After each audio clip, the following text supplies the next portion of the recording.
Vous êtes au milieu d'une phrase et le mot disparaît. Juste disparu. Vous entrez dans une pièce que vous connaissez depuis 20 ans et vous ne savez plus pourquoi vous y êtes. Vous relisez le même paragraphe 3 fois et rien ne s'ancre. Rien. Et vous commencez à avoir peur. Pas la peur du stress, non. Une peur plus sourde, celle de ne plus vous reconnaître. Votre médecin vous a dit que c'était l'anxiété. Votre famille pense que vous êtes fatigué. Mais regardez, 60 à 70% des femmes en périménopause rapportent des symptômes cognitifs mesurables, des oublis, une lenteur verbale, une incapacité à se concentrer. Et dans la très grande majorité des cas, on ne leur a jamais expliqué d'où ça vient. Une femme sur 5 quitte le cabinet de son médecin sans aucune évaluation hormonale. Ce que vous vivez a un nom, et ce nom, on aurait dû vous le donner il y a des années. Dites-moi dans les commentaires d'où vous regardez cette vidéo. Je veux savoir jusqu'où cette conversation arrive. Laissez juste votre ville ou votre pays, ça me suffit. Ce brouillard, cette lenteur, ces trous au milieu d'une pensée, il n'est pas dans votre tête au sens où on vous l'a suggéré. Il est, au sens littéral, dans votre chimie cérébrale. À 35 ans, votre œstradiol oscillait entre 50 et 500 picogrammes par millilitre selon le cycle. Après la ménopause, il atteint en moyenne 10 à 20 picogrammes par millilitre. C'est une chute de 90 à 95%. Ce n'est pas une variation, c'est une rupture biologique brutale dans un organe que la médecine a mis des décennies à reconnaître comme cible directe des œstrogènes, le cerveau. Et la raison pour laquelle personne ne vous l'a dit, la raison précise, clinique, historique, je vais vous l'expliquer jusqu'à la fin de cette conversation. Parce que la réponse complète change la façon dont vous voyez tout ce que vous avez vécu depuis 5 ans, peut-être 10. Vous êtes au milieu d'une phrase et le mot disparaît. Juste disparu. Vous entrez dans une pièce que vous connaissez depuis 20 ans et vous ne savez plus pourquoi vous y êtes. Vous relisez le même paragraphe 3 fois et rien ne s'ancre. Et quelque chose en vous commence à avoir peur. Pas la peur du stress, non. Une peur plus sourde, celle de ne plus vous reconnaître. Votre médecin vous a dit que c'était l'anxiété. Votre famille pense que vous êtes fatigué. Mais voilà ce que les données disent. 60 à 70% des femmes en périménopause rapportent des symptômes cognitifs mesurables. Oubli, lenteur verbale, incapacité à se concentrer, et dans la grande majorité des cas, on ne leur a jamais expliqué d'où ça vient. Une femme sur 5 repart du cabinet sans la moindre évaluation hormonale. Ce que vous vivez a un nom, et ce nom, on aurait dû vous le donner il y a des années. Dites-moi dans les commentaires d'où vous regardez cette vidéo, je veux savoir jusqu'où cette conversation arrive. Juste votre ville, votre pays, je lis tout. Ce brouillard, cette lenteur, ces trous au milieu d'une pensée, il n'est pas dans votre tête au sens où on vous l'a suggéré, il est, au sens littéral, dans votre chimie cérébrale.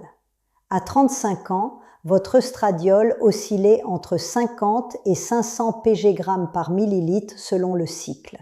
Après la ménopause, il tombe en moyenne entre 10 et 20 pg par millilitre. Une chute de 90 à 95%. Ce n'est pas une variation, c'est une rupture biologique dans un organe que la médecine a mis des décennies à reconnaître comme cible directe des œstrogènes, votre cerveau. Et la raison précise pour laquelle personne ne vous l'a expliqué, la raison clinique, historique, documentée, je vais vous la donner entièrement d'ici la fin de cette vidéo. Parce que la réponse complète change la façon dont vous comprenez tout ce que vous avez vécu depuis 5 ans, peut-être 10. Dans cette conversation, le silence s'arrête. Voilà ce qui s'est passé en 2002. La Women's Health Initiative a été publiée et a déclenché une panique mondiale autour du traitement hormonal. Ce que les journaux n'ont pas dit, c'est que cette étude portait sur des femmes de plus de 63 ans en moyenne, commençant le traitement des années après la ménopause, avec une molécule synthétique qui n'est pas de l'œstradiol bioidentique. Les conclusions ont été généralisées à toutes les femmes, à tous les âges. et une génération entière a été abandonnée. Et votre mère, elle a traversé ça. Elle s'est réveillée la nuit, elle a oublié des mots, elle a senti quelque chose changer dans sa façon de penser, et elle n'avait pas de langue pour le dire. Pas parce qu'elle était faible, parce que sa mère n'avait pas eu de langue non plus. Les facultés de médecine consacraient en moyenne moins d'1 heure à la ménopause dans l'ensemble d'un cursus. Moins d'1 heure pour un événement biologique qui concerne la moitié de la population pendant des décennies. Quand vous êtes arrivé dans ce cabinet avec votre brouillard, votre lenteur, votre peur sourde, le médecin n'avait pas les outils pour comprendre ce que vous décriviez. En moyenne, une femme consulte 3 médecins ou plus avant qu'on évalue ses symptômes cognitifs sous un angle hormonal. Ce n'est pas un médecin en particulier qui vous a abandonné, c'est un système entier. Après 2002, les prescriptions de traitement hormonal ont chuté de plus de 60% en 2 ans. Dans ce vide, une industrie entière a prospéré. Des milliards d'euros en complément promettant de soutenir la clarté mentale sans jamais nommer la cause réelle.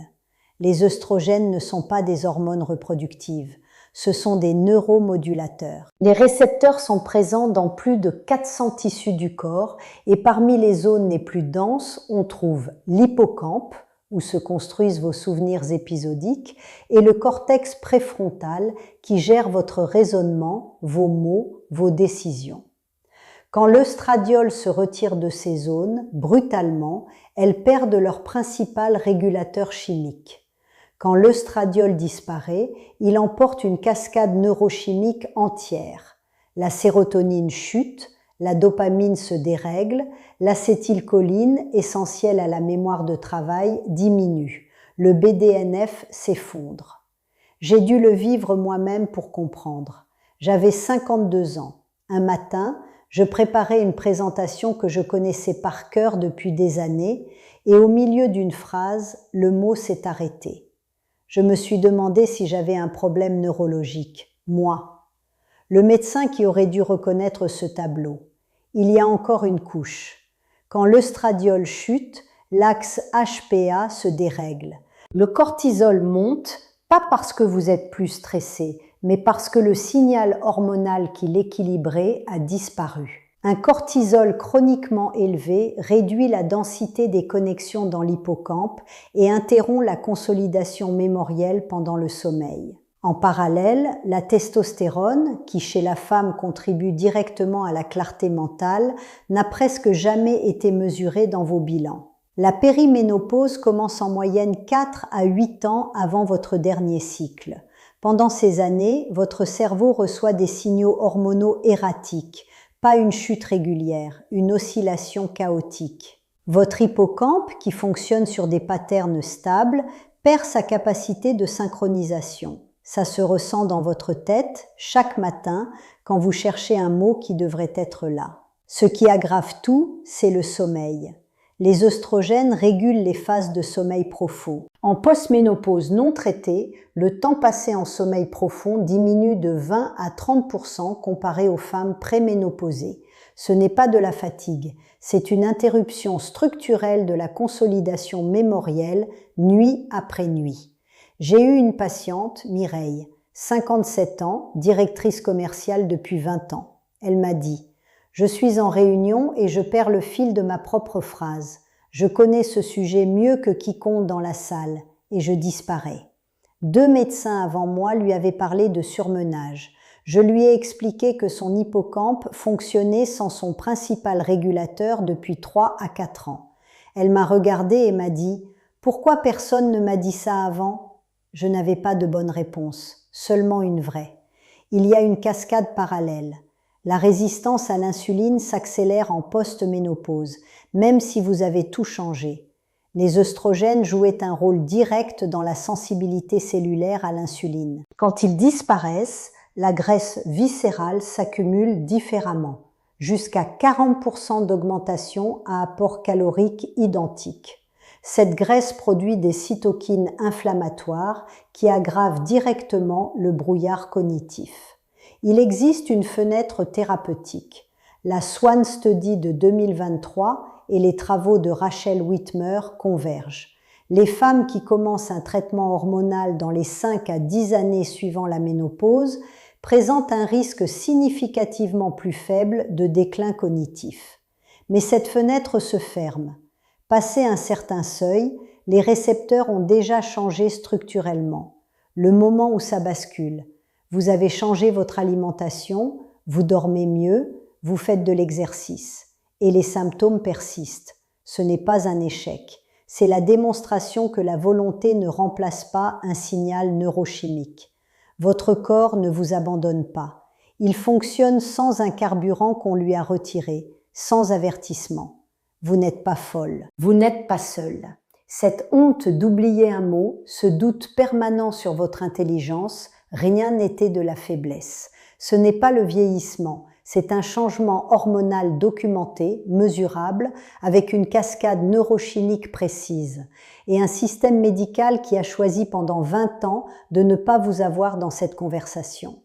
La colère que vous ressentez peut-être est cliniquement justifiée. Si rien ne change, dans 1 à 3 ans, le brouillard s'approfondit. La lenteur qui vous gênait en réunion vous fait éviter les réunions. Le mot qui disparaissait une fois par semaine disparaît tous les jours. Et la confiance construite sur 20 ans de compétences se fissure.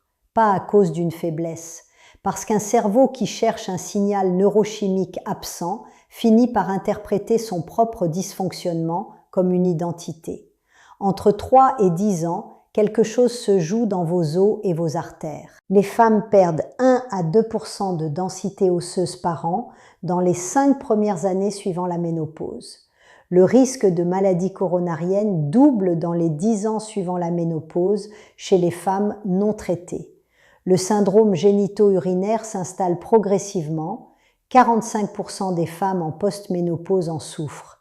Sur 10 à 30 ans, les femmes représentent 2/3 des cas d'Alzheimer dans le monde. Ce n'est pas une coïncidence génétique. Une partie s'explique par la perte d'un neuromodulateur protecteur que les hommes ne perdent pas de cette façon. Une femme sur 2 après 50 ans subira une fracture liée à l'ostéoporose. Ces chiffres décrivent ce qui arrive quand un corps féminin vieillit sans les outils qu'il aurait pu avoir. 70% des femmes en transition rapportent une anxiété significative. Le taux de dépression double en périménopause. Pas parce que ces femmes ont une vie plus difficile, mais parce que la sérotonine, la dopamine, les circuits de régulation émotionnelle fonctionnent sous un régime hormonal radicalement différent. Cette honte d'oublier un mot en public n'est pas justifiée. Elle est fabriquée par un silence que vous n'avez pas choisi. Dites-moi dans les commentaires, lequel de ces symptômes est celui qu'on vous a dit d'attribuer au stress ou à l'âge? Le brouillard? L'anxiété? Les nuits qui n'ont jamais vraiment restauré quelque chose en vous? Je les lis tous. Ce n'est pas un échec personnel, c'est un silence hérité avec un coût physique mesurable. Ce que vous avez maintenant, c'est un langage. Demain matin, voici les mots exacts. Docteur, avez-vous suivi une formation continue en médecine de la ménopause au cours des 5 dernières années? Si la réponse est floue, je voudrais un bilan hormonal complet. Œstradiol, progestérone, testostérone et thyroïde. Pas uniquement un TSH. Si vous avez plus de 50 ans, demandez une DEXA. Si votre poids résiste, demandez une insulinémie à jeun. Et si on vous dit que vos résultats sont dans la norme, je comprends que mes résultats paraissent dans la plage standard. Je vis les symptômes suivants et je souhaite qu'ils soient investigués comme cause hormonale potentielle, pas attribués au stress ou à l'âge. C'est difficile. Vous demandez à un système qui vous a échoué de vous servir différemment. Pour trouver un praticien formé, cherchez la certification de la Menopause Society ou en Europe, la European Menopause and Andropause Society. Au Royaume-Uni, la British Menopause Society publie un annuaire. En France, demandez un gynécologue ou endocrinologue avec une pratique déclarée en médecine de la ménopause. Vous n'êtes pas en train d'échouer. Vous n'avez jamais eu la vérité sur ce qui vous arrivait. Vous n'êtes pas une femme avec un corps qui flanche. Vous êtes une femme qui comprend enfin sa propre biologie. Ce que vous savez maintenant, personne ne peut vous le reprendre. Dans cette pièce, aujourd'hui, ce silence prend fin. Mais je veux vous laisser avec une question. Est-ce que vous êtes encore dans la fenêtre? Cette fenêtre thérapeutique n'est pas abstraite. Elle a un calendrier précis. La prochaine vidéo vous explique exactement comment le timing du traitement change la trajectoire du cerveau à long terme. Parce que la date à laquelle vous commencez change tout. Avant de partir, laissez quelque chose dans les commentaires. Pas une liste, une phrase. Ce que vous auriez eu besoin d'entendre il y a 5 ans et qu'on ne vous a jamais dit. D'autres femmes vont lire ce que vous écrivez. Des femmes qui croient encore que c'est leur stress, leur âge, leur faiblesse. Parfois, une phrase suffit à briser quelque chose qui dure depuis trop longtemps. Je lis tout. Prenez soin de vous. À la prochaine. Avant de partir, laissez quelque chose dans les commentaires. Pas une longue explication, juste une phrase. Ce que vous auriez eu besoin d'entendre il y a 5 ans ou 10. Ce que quelqu'un aurait dû vous dire dans un cabinet et qui n'a jamais été dit. Parce que d'autres femmes vont lire ce que vous écrivez. Des femmes qui pensent encore que c'est leur stress, leur âge, leur manque de discipline. Et parfois une seule phrase suffit à faire tomber quelque chose qui tenait depuis trop longtemps. Je lis tout, vraiment tout. Prenez soin de vous. À la prochaine.